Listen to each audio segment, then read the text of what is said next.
Tomorrow may be it. There's going to be an argument before the Supreme Court as to whether children can undergo sex change operations. And we've got two stories here from the Daily Wire. The first, the trans-identifying lawyer arguing to SCOTUS that kids should get gender transitions, and the inverse, Matt Walsh speaking outside of SCOTUS as the court hears a monumental transgender case. This all has to do with Tennessee and whether or not they will allow children to undergo medical procedures for gender transition. I want to make sure we get to the facts on this one before I dive into deep opinion. So let's start here with the Daily Wire's story.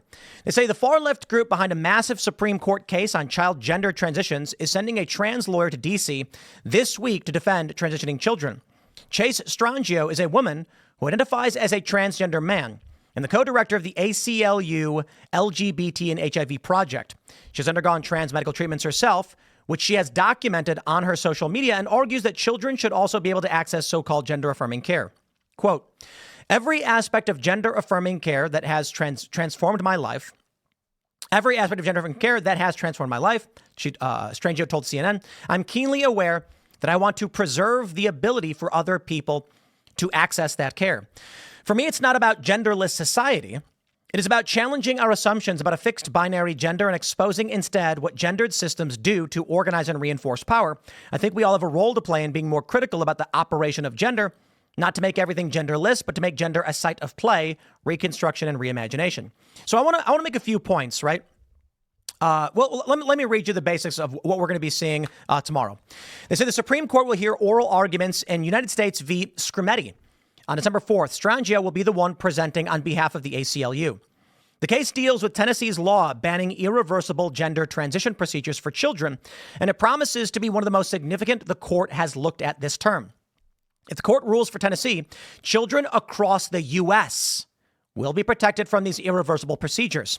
Already, lawmakers throughout the country have enacted more than 24 laws protecting children from gender-affirming care, they put in quotes, and the activist doctors who push these procedures. In the past, Strangio has challenged Trump's actions against trans-identifying service members in the military. In another case, RG&GR, Harris Funeral Homes via EEOC, which the ACLU boasts, resulted in a landmark 6-3 ruling from the Supreme Court. The 1964 Civil Rights Act prohibits prohibition on sex discrimination in employment extended to discrimination against LGBTQ workers. So let's first address this. And then, of course, we're going to be having Matt Walsh speaking tomorrow outside of SCOTUS. The first thing I'm going to say is this could be it. This could be the end of child sex changes. If the Supreme Court rules Tennessee is correct and these procedures may not be performed, that's it. I don't know that they will, though. This is interesting. The argument coming from the ACLU and this trans-identifying lawyer is that if these medicines can be prescribed, then they can be prescribed for anything, generally speaking. So the argument is you can prescribe estrogen to a young female for a variety of medical issues. It would be discriminatory to deny estrogen to a male for a medical issue. And they argue if a doctor says it. Now, what's interesting here is how will the law go up against the science? And I don't mean real science. I mean public perception of medical practices and science. The courts, of course, have tried many such cases. There was a court hearing. I don't have it pulled up, but I covered this. We actually did for Scanner a long time ago, a short doc on gender and the differences between males and females. It wasn't until the early 90s that when they would do clinical trials, they thought women were just babies. They're like, women, we give them painkillers and they complain anyway. And then finally someone was like, have you considered that perhaps the painkillers don't work on women? And they went, oh. So now they say, this is like 1993, clinical trials for new medications have to be done separately on males and females because males and females have different biology. How about that? So when this individual says that, gender is not a binary or whatever, and we want to play the spectrum and reconstruct, let me tell you, trans men are short. I'm not being a dick. It's true. An individual born female who undergoes these medications and sex changes will be shorter, will have wider hips, will have less fast twitch muscle, will have a wider Q angle. All of these things are a fact, regardless of hormone therapy. And you cannot perform enough surgeries to actually change someone's gender or sex or whatever word you want to use. So when they make these arguments, I just say, I think the issue here is they don't want to actually treat the underlying cause of these issues. They want to exacerbate them. And that's terrifying. There are many people who are morbidly obese. And we know for a fact in the science that morbid obesity is bad for you. So the solution should be, let's help you get thin. Well, along comes Ozempic and Wegovy or whatever, and people are injecting stuff into them, and they're like, I'm losing weight. And all of a sudden, people are now abandoning body positivity. Why? They found an easy out. They didn't want to do the work. They wanted to keep eating garbage food. Man, let me tell you, there's this commercial I like to harp on where a guy is eating pizza and he goes, oh, and he like grabs his chest and it's like, heartburn got you down? Take this drug and enjoy your food. And I'm just sitting there being like, holy crap, dude. If the food you're eating is causing you pain, stop eating it. It's like, imagine someone being like, I keep touching the fire and it hurts. So I used a numbing cream so I can touch the fire without it hurting. And it's like, dude, you're destroying your body. But hey, that's the world we live in. Treatment for this stuff for kids who are experiencing dysphoria or whatever is puberty. At least that's what the science shows us. So how about we don't sterilize kids and put them through these strange social practices, huh? Well, Matt Walsh will be speaking outside. Daily Wire reports. The Daily Wire's Matt Walsh will speak outside the Supreme Court this week as the justices hear a monumental case on trans procedures for children. Walsh will speak at a Wednesday rally hosted by Do No Harm, an organization that fights radical gender ideology, during oral arguments in the U.S. versus Scrimetti.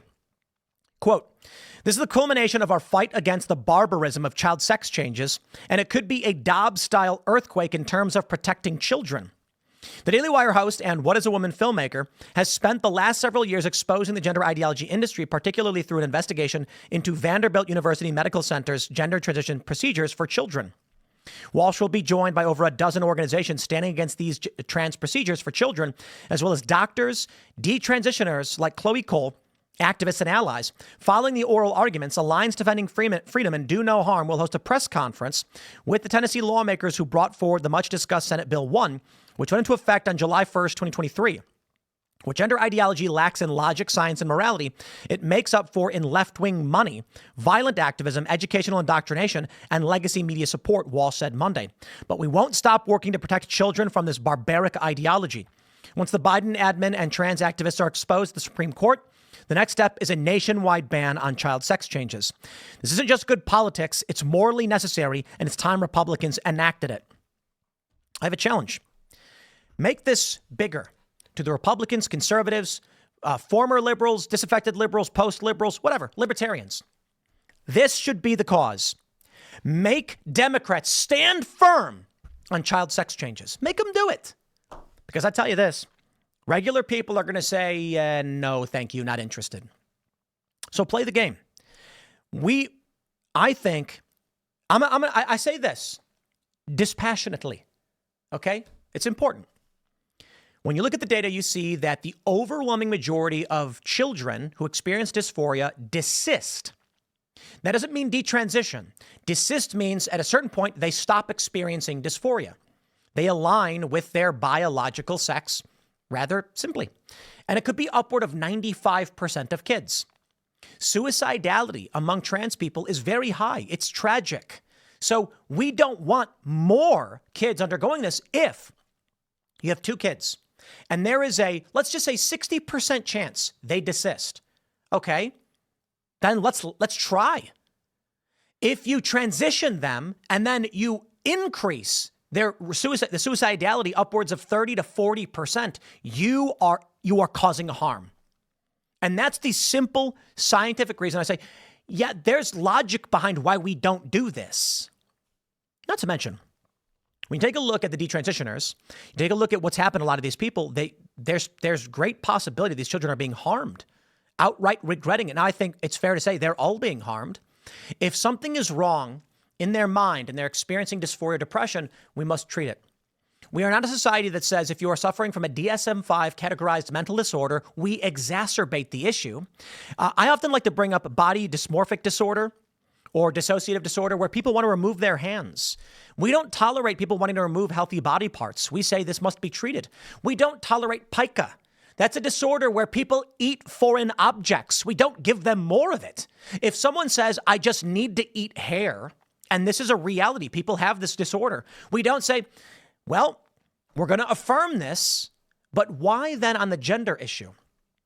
I think it's because it's become politically advantageous for Democrats, and they've conflated all of these things with gay rights. It's one thing to say you don't care that there's two dudes and they want to go be in a private bedroom. They shouldn't go to prison for it. And then to say from there, children get sex changes. They're not the same thing.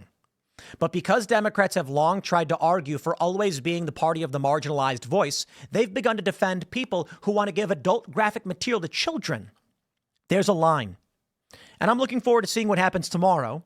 And I think this is one of the most important stories we have going on right now. Well, Donald Trump may have won, my friends. We are far from finished in this culture war.